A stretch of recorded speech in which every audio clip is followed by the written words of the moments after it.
Hi, my name is Raisa Bruner, and I'm a staff writer with Time Magazine, and I'm so pleased to be here tonight with the one and only Steve Madden for this last event in this week's Fashinnovation Worldwide Talks. Steve's eponymous shoe brand, which he launched over 30 years ago, is worth over $3 billion today. He is an entrepreneur, an award-winning designer, a philanthropist, and a larger-than-life character, and he's still working with his brand as creative and design chief. Steve, thank you for being here tonight. Glad to be here. So the title of this keynote talk is Fashion is the Hustle, and it struck me while reading your memoir, which I have right here, that title could not be a more appropriate description of your path in fashion, in the industry, and in business in general. What does hustle mean to you? I want to start there. Oh boy. Well, it's meant different things at different times in my life, but I always thought, you know, in the shoe part of my life, you know, it was like there was nothing more important than what I was doing at that moment, you know, just this single-mindedness of purpose, you know, just. And that was it. That was like hustle to me. There was nothing more important. And I used to say to myself, and I used to, you know, in the formative years of the company, I would say, what could be more important than what I want right now? You know, it's such an awful thing. When I hear myself say that, it sounds so terrible, but that's how I felt, you know. It was just like every shoe and every idea was like that, you know. It's not like that now, but. So what do you think about fashion and the fashion world in particular makes having that hustle so important? I mean, was it, you know, being in this space of creativity and competition that really required you to dedicate yourself 100% like that? And how did that influence you? Well, for me, the key to my success was speed to market. So at that time, nobody else was kind of paying attention to that in the shoe business. Me, like, it was like, how do we get this idea that's happening right now on the people's feet as quick as we can? And it was sort of, maybe I caught the industry sleeping, but that was, you know, so for me, that was a big deal. You know. Do you have any favorite story from those early days when you were developing this strategy that would end up serving you so well, that, you know, stand out as just experiences that really strike you now as you couldn't do it now, but were so important at the start? There were a lot of things that come to mind, but mostly it was, you know, I like to say teamwork and speed were, you know, things that was what I cared about. And, you know, whether it was, you know, throwing shoes in my car and bringing them to a store, or, you know, if silver shoes were hot, I literally set up a station in my store and I painted every shoe silver right there on the spot in the store. They probably cracked and showed the other color, but that's what we were like. As I was reading your book, the essence of what we were about. Yeah, for people who don't know your journey, we should probably recap a little bit how you started off working in a shoe store and worked for a couple of different small brands in the New York area before you were able to start out on your own, driving around, looking at what women were wearing, paying really close attention to what was hip and trending at that moment. How do you stay connected with those customers? And do you think that was also an innovative approach at that time to really be connected with the consumer so directly? Well, maybe it was ahead of its time. I mean, that's what this whole sort of direct to consumer thing is about now. And we were sort of doing that without the equipment. And now we're replicating that with our internet business. But yeah, I mean, I still use just to take this and send her up. I still use the same principles. I mean, the platform is doesn't matter to me, whether it's the internet or a store or not, or selling to Nordstrom's, it really doesn't matter. It's all about getting the shoe out. It's all about the hot shoe. That's really what I love to do. Yeah. That's about the only thing I love to do, actually. I don't mean in life, but I mean in business. If there's any entrepreneurs listening, I was just focused on making the best shoe I could and still am today. And I leave the other stuff to other people, and it's worked out. Yeah. Give me a little bit of advice to entrepreneurs who may be watching. I know that you talk a lot in the book about how important it was to build an amazing team from the start, people who are self-starters, and selecting that brain trust is so important. What beyond that do you think has really propelled your brand over the last few decades? So people always ask me, I'm not sure what you just asked me, but I'm going to answer anyway. People, I've been lucky, number one, but people say, oh, what's the key to your success? How did you do it? And I say, I hired the right people at the right time, period. That's what it was. And I was able to, use the talents that I had to do what I could do. And the other stuff, I had other people. And that's really the success of Steve Madden. I'm quite proud of that. Even today, I'm sort of going off on a tangent, but I think it's important. Like I have people that work for me that I taught the business to, and they're now smarter than me. They really are. And it's hard for me as a teacher to see that the students are smarter than me. It's really not easy. That's a tough thing. It's like at first, because you're holding on to this basket of wisdom that you think you have. Mm-hmm. But, I was in a meeting the other day with someone, and I recognized that they actually are smarter than me. And what I did was I actually, instead of being competitive with them, which is what I would ordinarily do, this is turning into a therapy session, but I actually took joy from the fact that I taught this person, and now they're better than the teacher. So it's a bit of that. I'm big on that. So, yeah. But it's hard to admit that. Definitely. And especially in fashion, which is, full of people with a lot of egos, it can be difficult to put the business first and your employees first. I'm also curious if you have advice to young people who want to be some of those employees that are selected by entrepreneurs. What stands out to you about someone when they start working with you? What do you seek in an individual?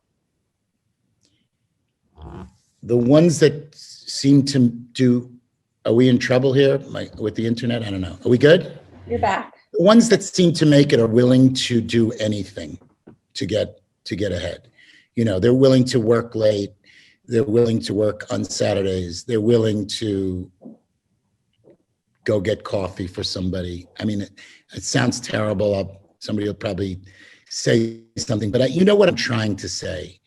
There's just, being around the teacher as much as you can, being around your mentors in whatever way and getting that information. And, those are the people that seem to make it. I look for that, and I've seen some really talented people, and I get disappointed when I know they're not working as hard as they should. And I recognize that maybe they're not, going to make the whole entrepreneurial ride. They're not going to take that ride with me. And maybe they shouldn't, and maybe they don't want to. It's not for everybody. It isn't for everybody. And, but I've been very lucky like that. I've had a lot of great sort of mentees, I guess. I'm a mentor. I don't know what the reverse is. We have mentees. Mentees? Is that it? Yeah, I'm not even sure. Doesn't sound right. So let's see. So much has changed in fashion and retail over the time you've been in business. We already touched on that a little bit, but I'm curious if you have seen changes that have made you rethink your approach to shoes, to design, and to connecting with consumers, or and what stayed the same also about your approach? Oh God, so much has changed.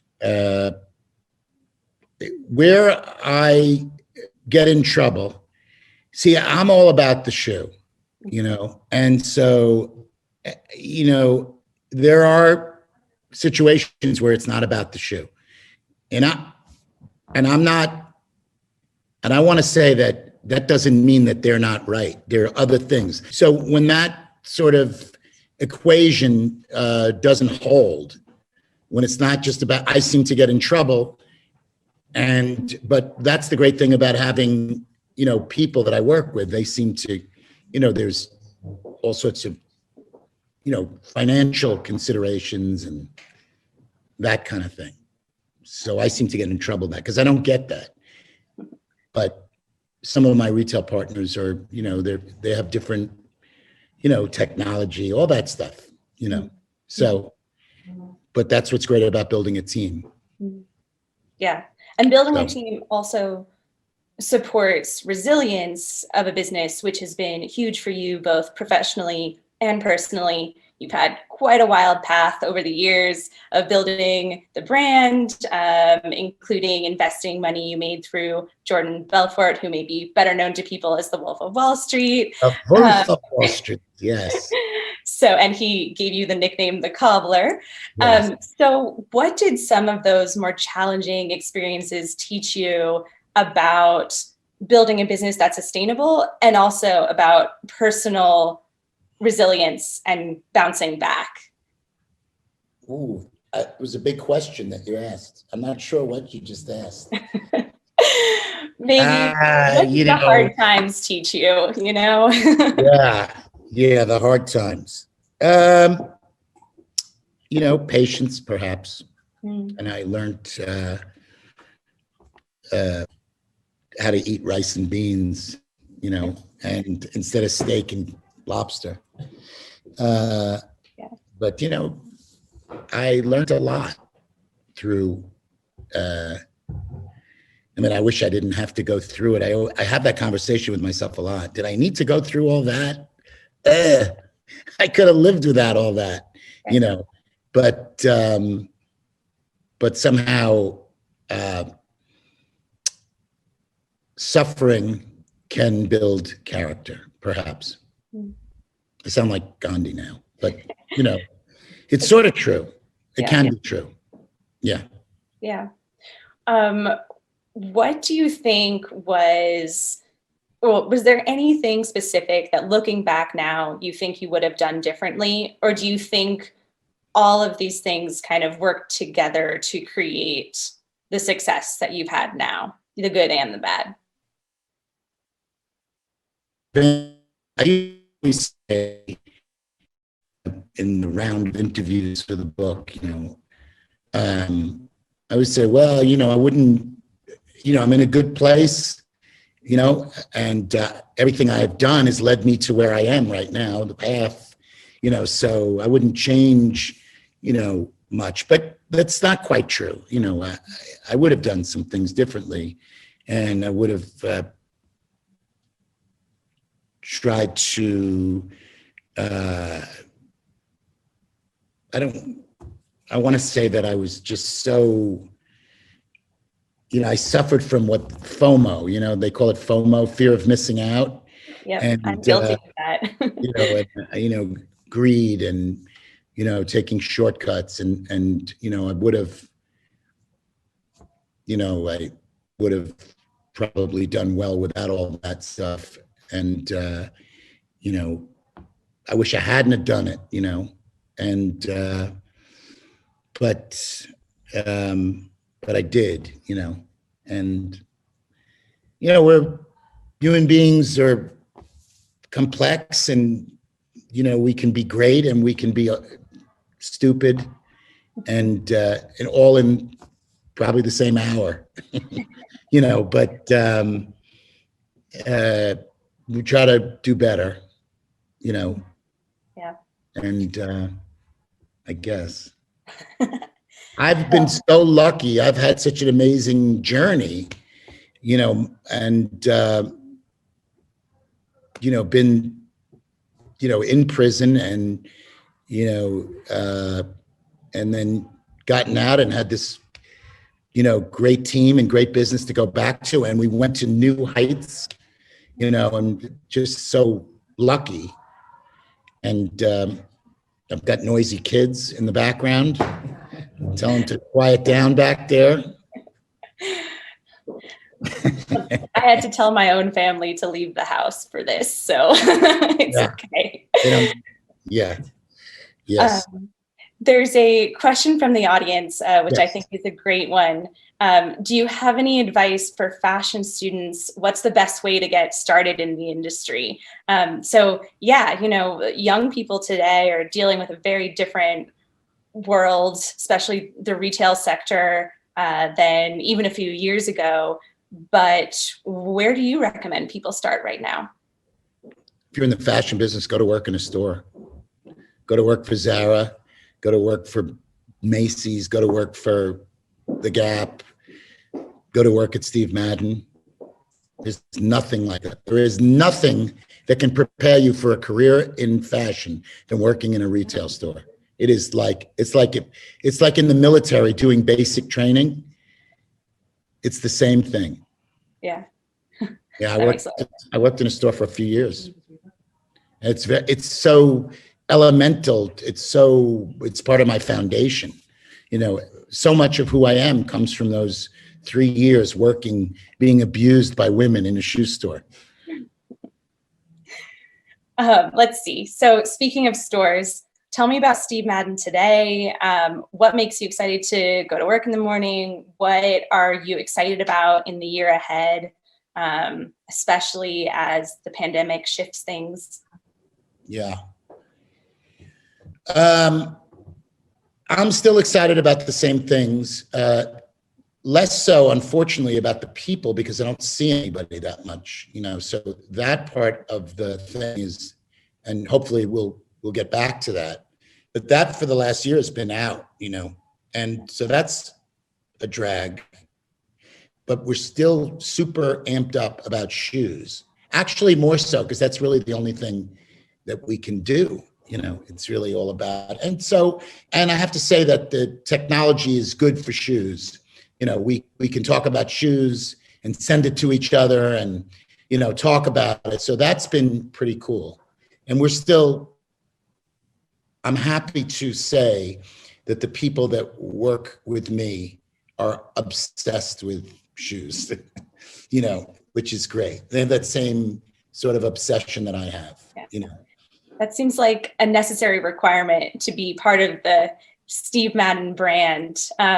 How would you define the Steve Madden brand today? What does it stand for? Who is it for? And yeah. I always like to say it's not, that little thing came up again. It's not too expensive and it's not too cheap. It's one of those. And, we definitely have a view. We definitely want to be in the moment. We're sort of like, which is so hard to do when you're in sort of this sort of young pop business, pop shoes, pop music, Yeah. And because usually the shelf life is not very long, right? It hasn't been, although it has been for Britney Spears. We were just talking about her. We were just talking about Britney and how she's still a big star. There's all sorts of stuff going on about her, whether she was kidnapped or whatever. But a new documentary came out. Yeah, there's the documentary. But I'm like Britney. I'm sort of like Britney, Yeah, well, it's been a roller coaster ride through the 2000s and the 10s and now the 20s. And so you keep reinventing yourself. No, I remember making shoes and Hit Me Baby One More Time was the big song when I was really becoming like a big shoe guy, it's really, and so she's still around. I hope she's okay. I know, but I like her. Anyway, I don't know what your question was, but anyway, it doesn't matter. Well, I was asking about much,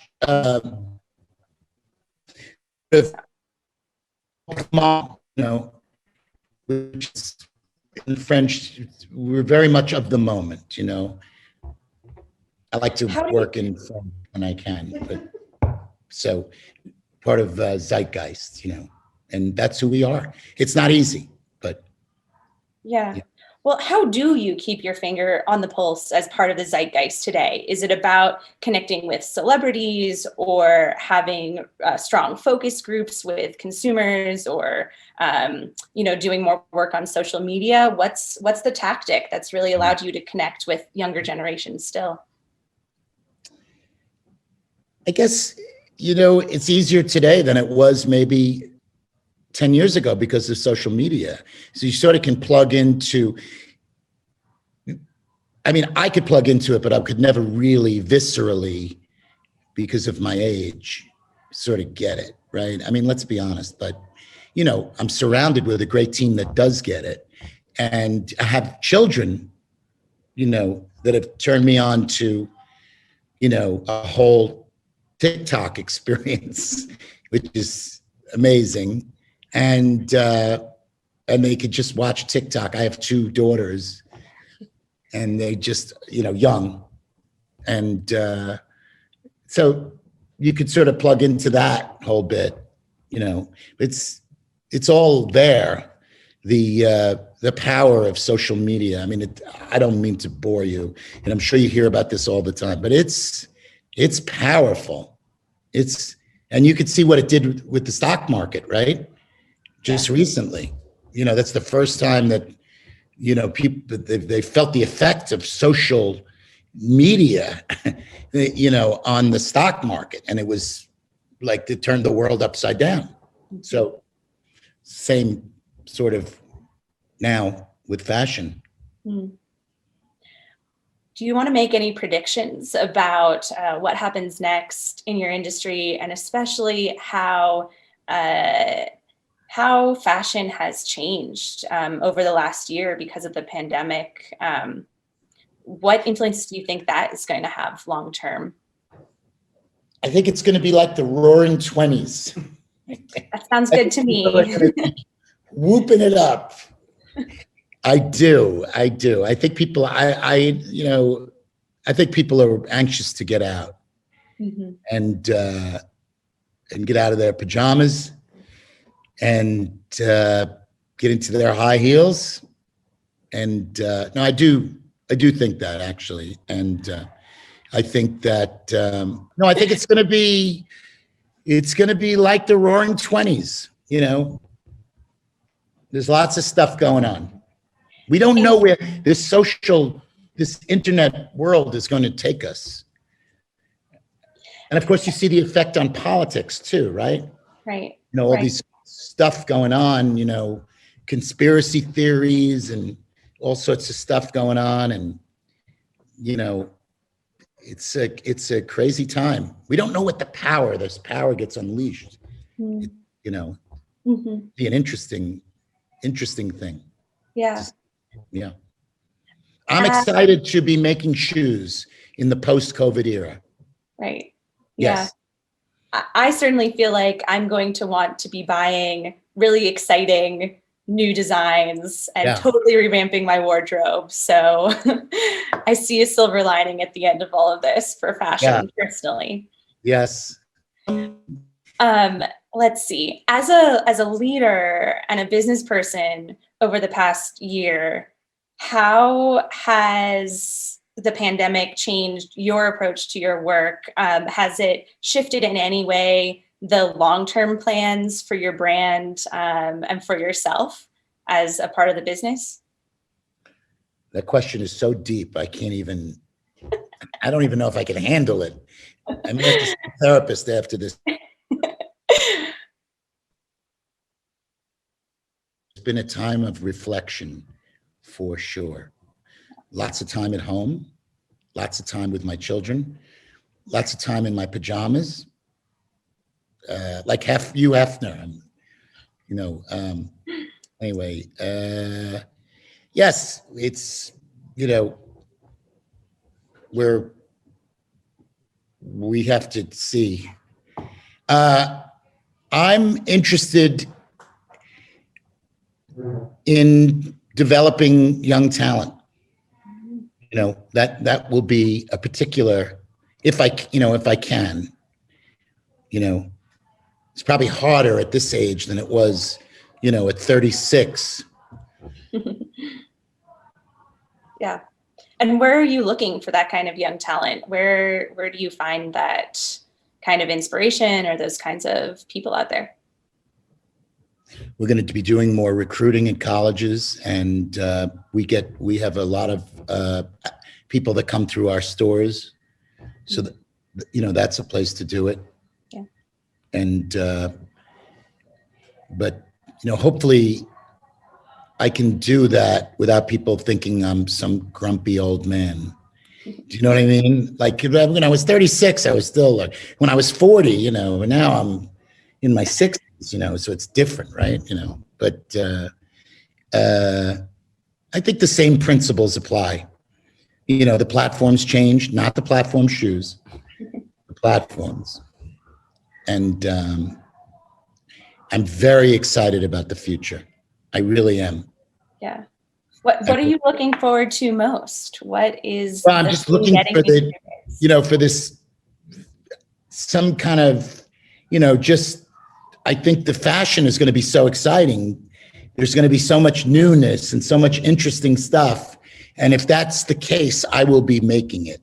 Mm. So I'm excited about that. So we can expect at least 3 more decades of the Steve Madden brand, right? Built to last. At least through next week.